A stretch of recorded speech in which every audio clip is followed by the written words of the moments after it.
Hi, everybody. This is Welcome Change, Ashoka's weekly conversation series with social entrepreneurs on what works, what's next, and the role we can all play as change makers. My name is Brandon Dennison. I'm an Ashoka Fellow. I'm the founder of a group called Coalfield Development, working to rebuild the Appalachian economy from the ground up. I also serve as vice president at Marshall University, and really excited to introduce you to Molly Hemstreet, who's the co-director of Industrial Commons. She's calling in from Morganton, North Carolina. I've gotten to know Molly a little bit over the last couple of years, and also some of Molly's colleagues, and just really amazed by what they're doing. Fellow Appalachian, and also working in the circular economy, and just doing very important work and doing it so well. Real quick on format, Molly and I will chat for about 20 minutes, and I'm going to pose some questions that will help us learn more about Molly's work, and then we're going to leave about 10 minutes for Q&A towards the end. We asked for questions through the Q&A function, so I will be monitoring the Q&A function, and we'll try and get as many questions in as we can, and we'll have a fairly hard stop at 12:30. Maybe can go a couple minutes past, but not much more than that. So because it's going to go quick, I think we'll just start with an easy one first. Molly, could you tell us a little bit about the Industrial Commons and about your work as an Ashoka Fellow? Sure. Thank you, Brandon. I really appreciate the opportunity to talk with you and be in this community and this space today. It's always wonderful to see you. So my name again is Molly Hemstreet, and I live in Southern Appalachia. If some of you may have heard of Asheville, so we're kind of down the mountain from Asheville in the foothills of this beautiful state that we call home. And I grew up here. In fact, I've lived most of my life in the same square mile, except when I had the privilege to go away to college and I came back to actually teach in our public school system. And this is when we had really high unemployment in our community. We lost a lot of work around the textile and furniture industry. 40,000 jobs were lost from our community. And so that was kind of the space that I was walking back into. And being a teacher at the time, I realized like it's really hard to build an economy and to teach your children in an economy that really literally the fabric has been pulled apart. So I became really interested in this model of like, how do we rebuild wealth? Another contextual piece of our work is that this is one of the least unionized part of the United States. So I was interested in like, how do we build these models back that are outside of traditional organizing? So my first work was actually in building a cut and sew plant called Opportunity Threads that I knew I wanted to be based on the language I now have, which is the triple bottom line of sustainability, economics, and putting people first. And from there, that's had some success. My co-executive director and I built the Carolina Textile District, which is this idea of a network of small producers. And we talk about being big by being small together. And then from there, we built the Industrial Commons, really with the mission of rebuilding a diverse working class based on locally rooted wealth. And so there's two parts of the Industrial Commons. There's the first part where we're incubating and building businesses, particularly in our heritage industries around furniture and textiles. And then the second part is really working with all of those students and frontline workers, thinking about what the future of work can look like and how imagination and creativity and equity can come to play on the front lines of manufacturing work. So our vision is really building a new ecosystem for manufacturing that can really sustain a more equitable and sustainable Southern Appalachian economy. It's extraordinary. I've gotten to see it firsthand. You're affecting whole systems, but you do it through very tangible work that people can see and experience. Is that intentional, or is that just sort of how it plays out?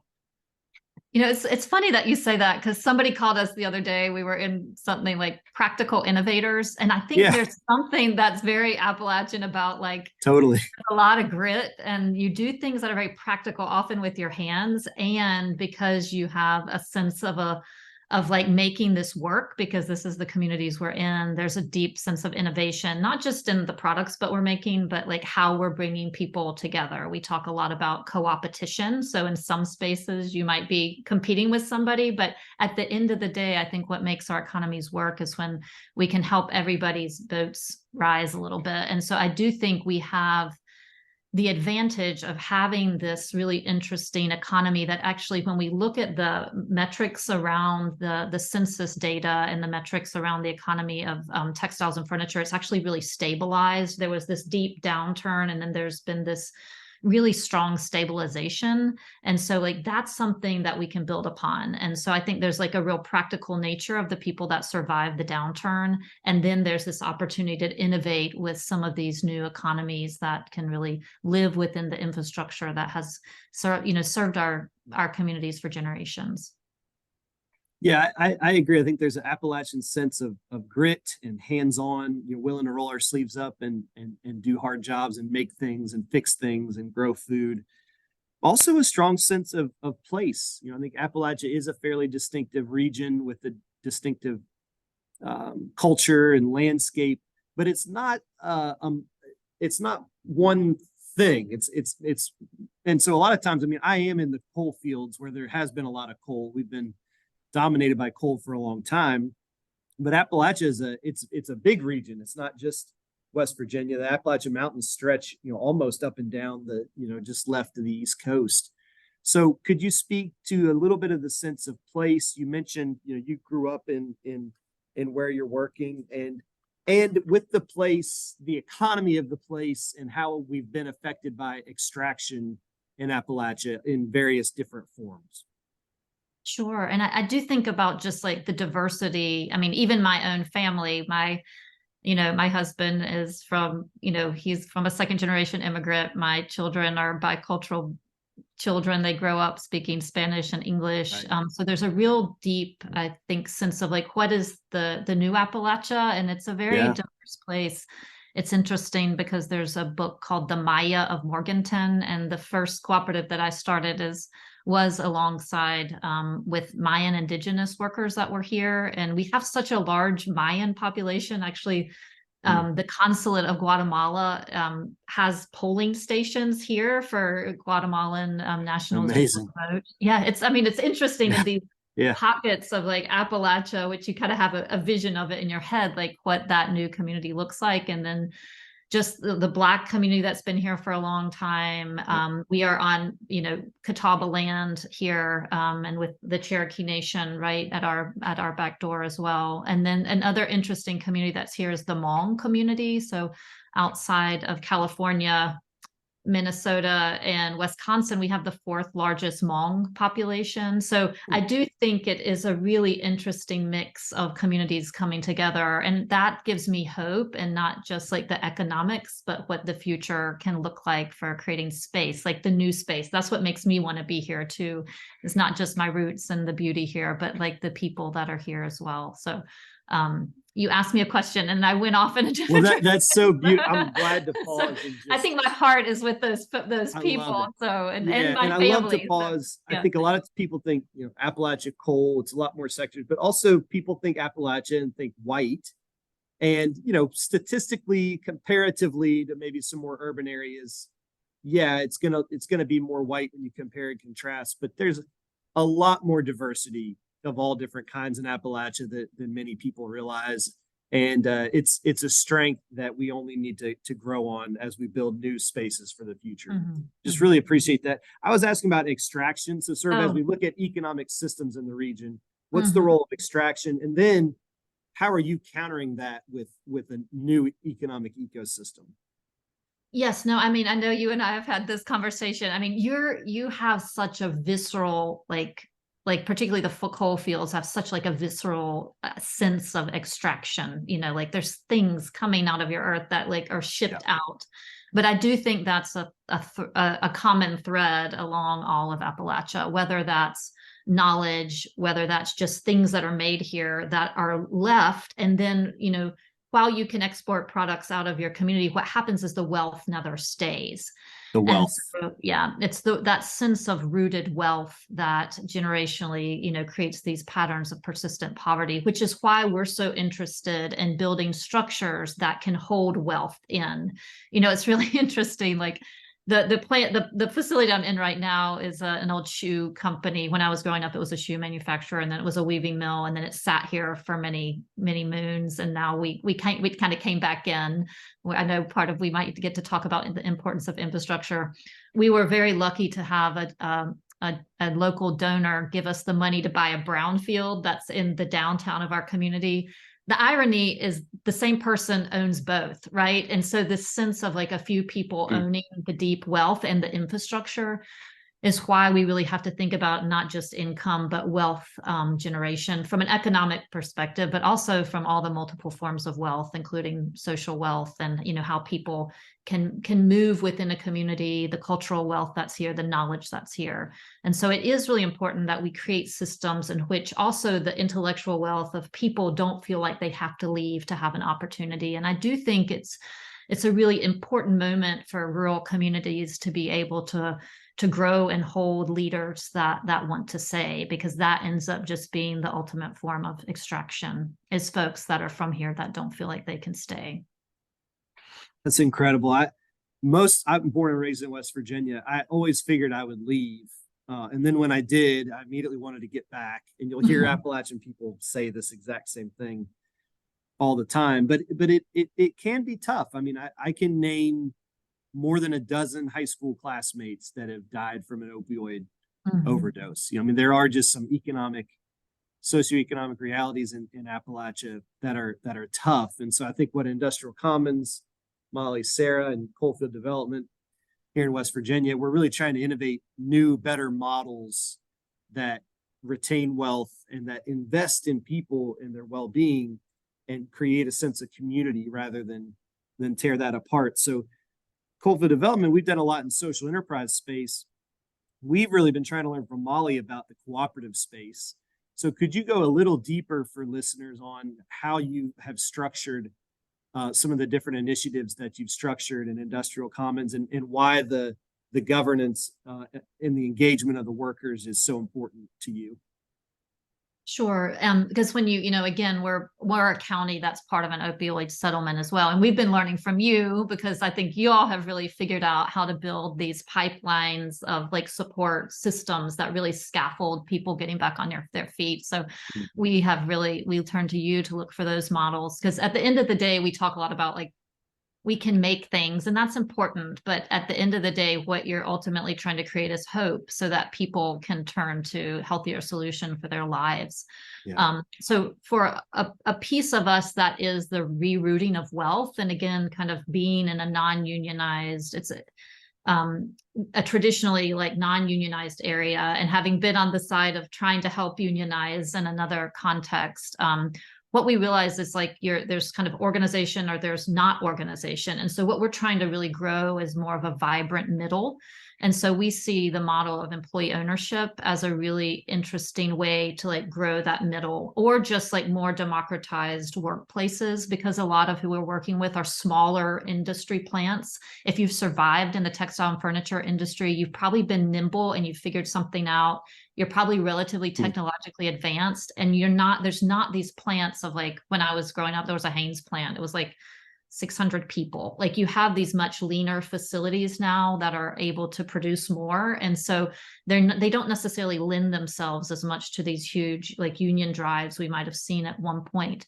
And so this is why these smaller plants of like 5 to 75 people that are being very like disruptive to an industry in a very positive way, we see that the model of employee ownership can be a way to like create retention, which is what employee ownership ultimately does. It creates retention. It holds people in there. Those businesses tend to be more resilient. They tend to be more profitable. And we see this as a model of really growing back the industry, continuing to stabilize the industry, and making it really appealing to the next generation of folks that, that want to be in the making process of textiles and furniture in the US. So we feel like it is a really interesting model. And we can get into the technicalities of it, but we don't have like really strong cooperative law here in North Carolina. So we tend to use LLCs, corporations with cooperative operating agreements, but with that whole idea of creating agency for people. And when the wealth is created, that there's a means for it to go back to the workers and to the community.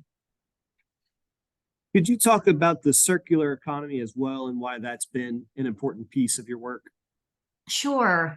I just really love like that. I love the circular economy, and it's not a trend for people always say, what's the next thing? Like it's how we need to be organizing ourselves. Yeah. And, we think about like how our grandparents did, they just kept things going. And I think it's almost like a very Appalachian trait to like really be resourceful. And so the whole idea of the circular economy is that you transform your waste stream into your raw material stream. And textile waste is a huge issue. It's a huge issue in landfills, particularly in regions like ours. We are still the largest metropolitan statistical area with the highest concentration of textile and furniture mills in the United States. So this is a really big input into our landfills.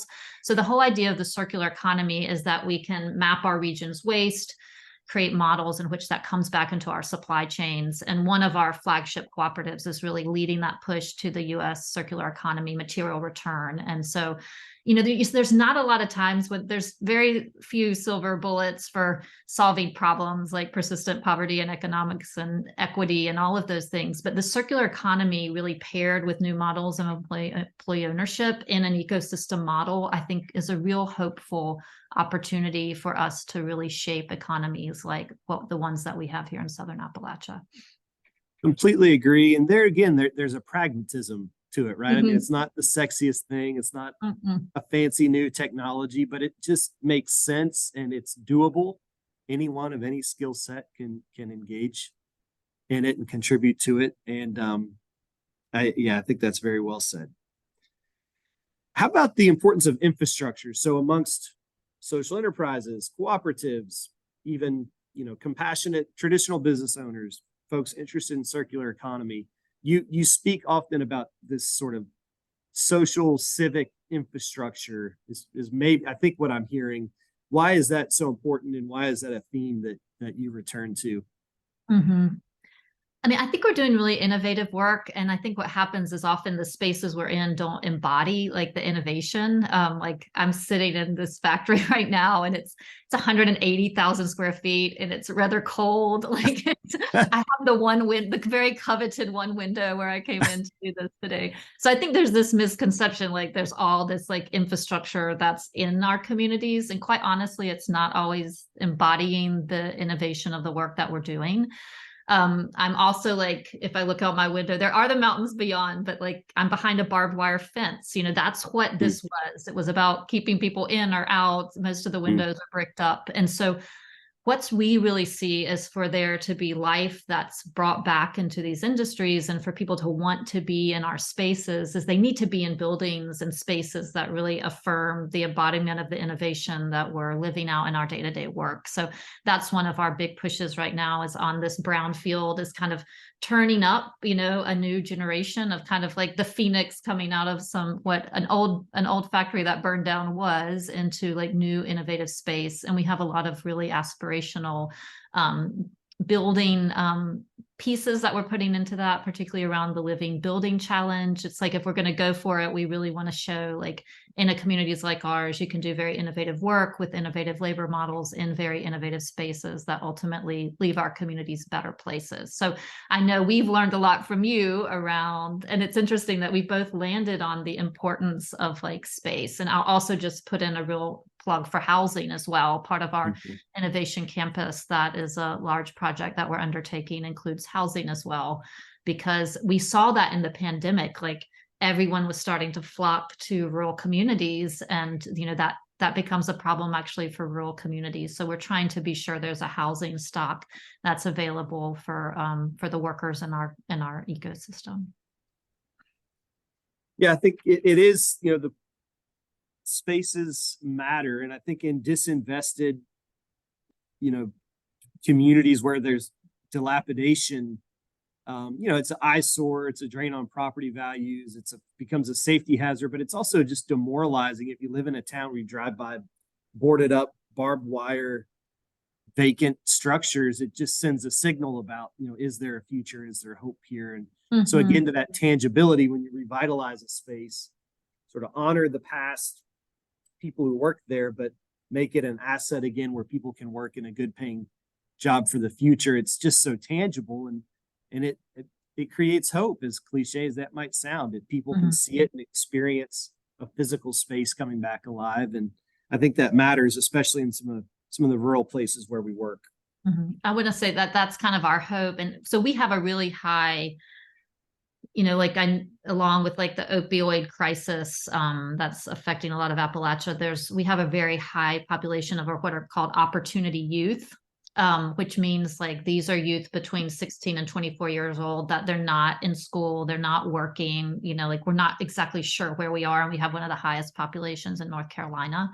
And that is what we want. We want them to drive by a building and be like, wow, I can walk in there and I'm going to have a future. I'm going to have an opportunity. Absolutely. And so it is that like visual signaling of the opportunity that often right now it's like we don't see that. So I just want to affirm like how important that the visualization of a new future can be.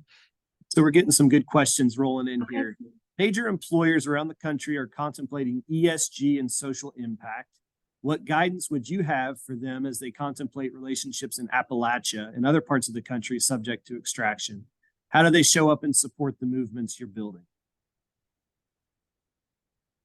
Yeah, that's a great question. I mean, I think what we're often just labeled on is like, we need to create jobs.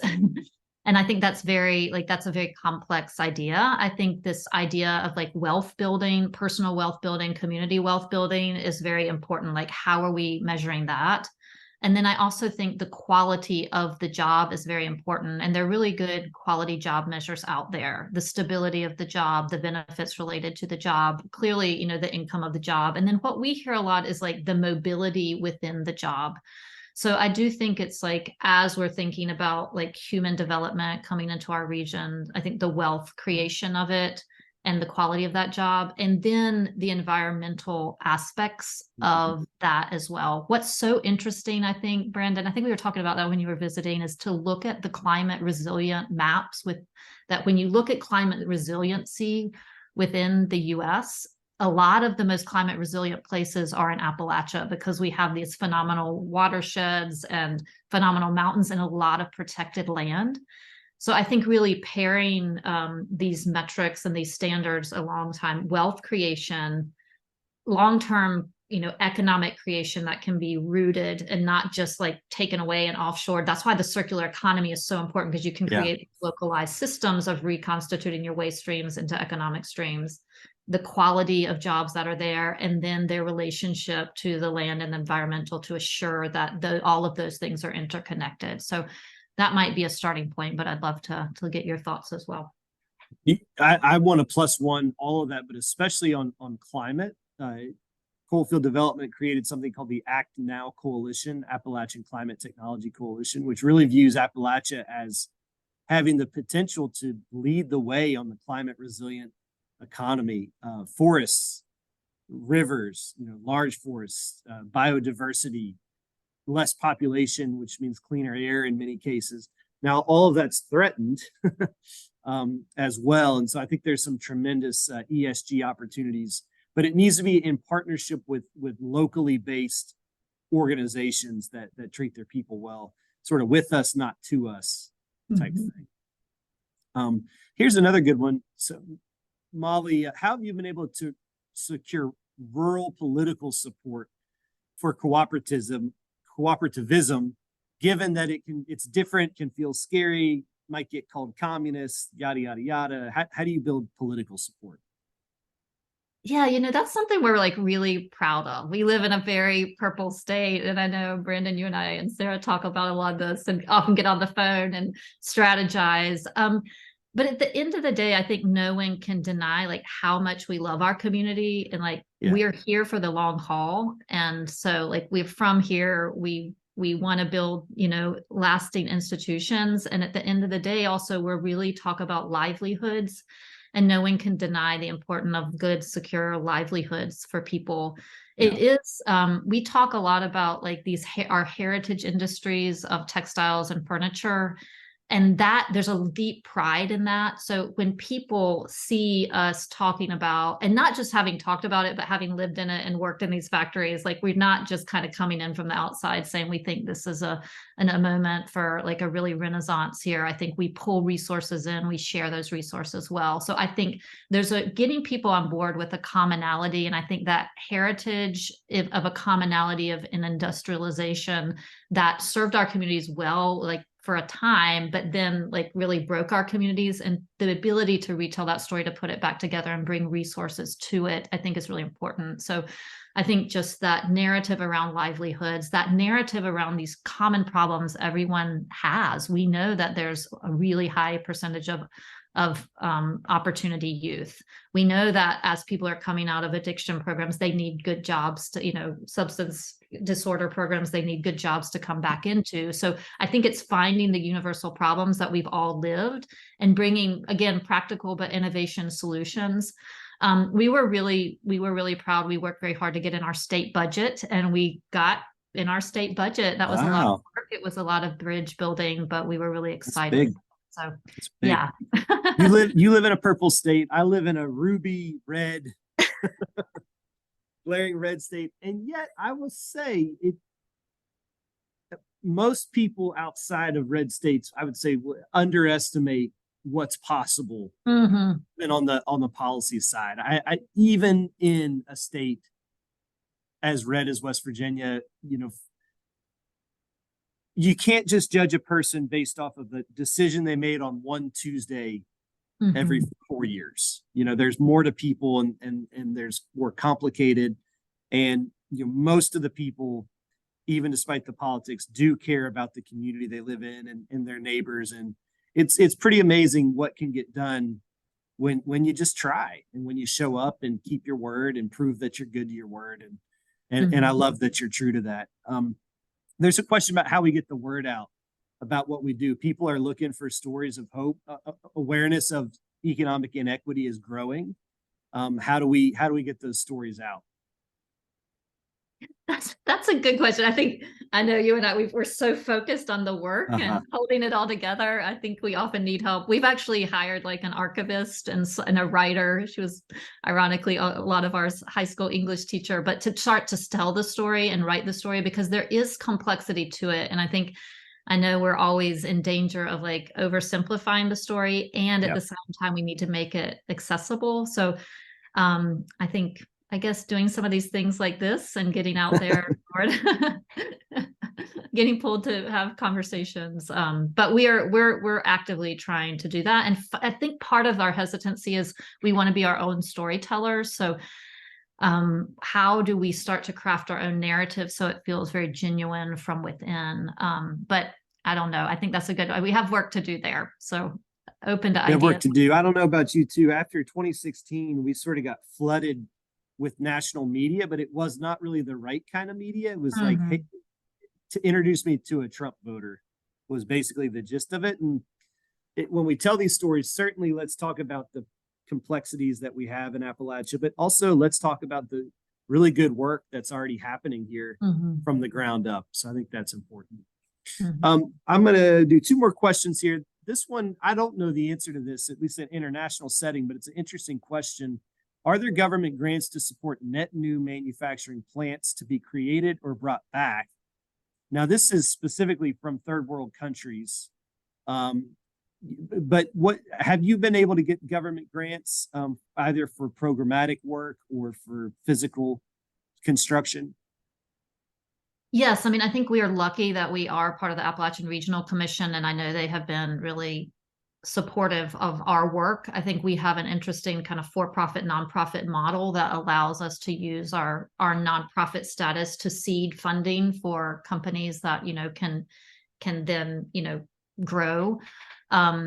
is money within the commerce, like our commerce department within states, and that's the complexity within the United States, is states often have their very own laws, but there is money for like redevelopment in the state budget. We have not necessarily gotten it, but a lot of our partners have through the commerce department. And that is like, they're actually specifically upfitting for taking older plants and upfitting them into being able to like interface in like the new technology of a new economy, like the textile circular economy. So we see most of that money like at the state level, but we've been very lucky to pull federal money down as well. So I could talk to you all day, and I know that because I have before visited you and rode around and just talked your ear off. But I'd like to circle us back to close this out. When we think about the new Appalachian economy, you have this great phrase, being big by being small together. And I know that's true in how you do your work. It's collaborative, and it's humble, and it's about the network, and it's weaving different networks, diverse networks together that support and empower people.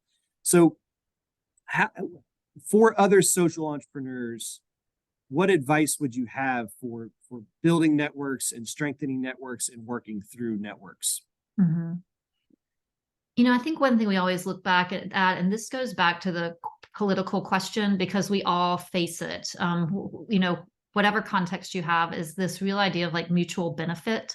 So how, and it makes you see the other person and understand their side. Like, how do we create these interwoven webs that understand mutual benefit? And then that's been really helpful to us. And then I think these 3 guiding questions that one of our mentors gave us of like, what do we build, what do we buy, and what do we leverage? And let's not build the things that we can leverage, and let's bring resources from the outside when we know we've exhausted all of our resources internally. So I think it is about like, what is the role? We want to build a movement, just not just an organization, and a movement that stabilizes an economy. So I think it's really understanding your role within it, understanding how you leverage who's there. And then when you're doing that, how you really understand mutual benefits. So it's long-term, it's not grant dependent, it's not one contract dependent. It's really about the long-term sustainability of everyone. I love it. Well, congratulations again on becoming an Ashoka Fellow, a very well-deserved honor. And thank you for your work to build the new Appalachian economy. It matters. It's inspiring. It's working. And I look forward to collaborating for many more years to come. Yes, thank you. Thanks for being my friend. You're always the first person we call when we have a question. So I'm honored to be part of this community. Thank you so much, Brandon. All right. Awesome. Keep it up. Thanks, everybody. Bye. See you soon.